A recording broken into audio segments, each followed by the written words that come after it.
Nous avons, nous, en mémoire, et nous l'avons rappelé au Premier ministre, qu'il y a 8 semaines seulement, il nous réunissait pour une grande remise à plat de la fiscalité, que ce soit celle des ménages, celle des entreprises, celle de la contribution des uns et des autres au vivre ensemble. On voit qu'aujourd'hui, 8 semaines après, le ton a changé et que le gouvernement nous réunit pour nous expliquer quelle est la nature du pacte passé entre François Hollande et le président du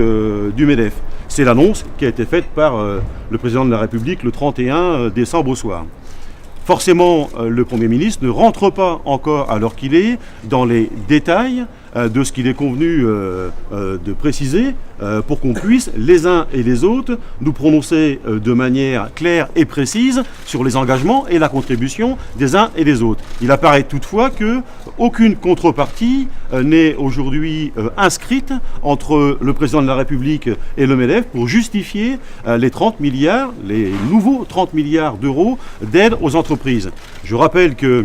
dans notre pays, nous en sommes arrivés à 230 milliards d'euros d'aide aux entreprises et exonérations sans qu'on puisse collectivement en évaluer l'efficacité. Et si l'efficacité se mesure à la courbe du chômage, nous verrons ce soir même que le chômage, malheureusement, augmente encore dans ce pays, ce qui rend d'autant plus inacceptable la poursuite des politiques précédemment mises en œuvre, puisqu'elles conduisent, nous le voyons encore aujourd'hui, à l'échec, et notamment sur le terrain de l'emploi, alors que toutes ces aides sont données au titre de la création d'emplois dans notre pays.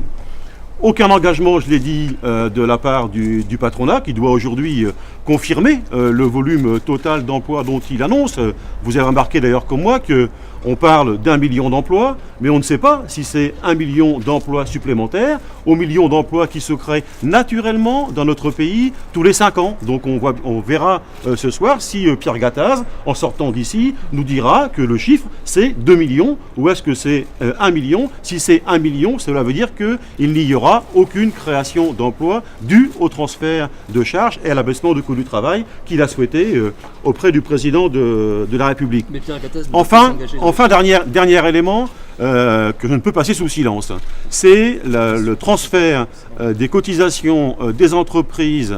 pour financer la politique familiale sur la fiscalité des Françaises et des Français. Bon, c'est une rupture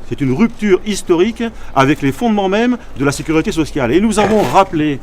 au Premier ministre et à son équipe que nous nous opposons au transfert de financement des entreprises sur les familles en ce qui concerne la politique familiale et que sans doute ce bouleversement qui bouleverse l'histoire de notre pays, puisque je rappelle que cette mécanique de financement de notre politique sociale est issue du Conseil national de la résistance, donc pas d'hier, et cette remise en cause de manière unilatérale par François Hollande pour faire plaisir à Pierre Gattaz est pour nous inacceptable.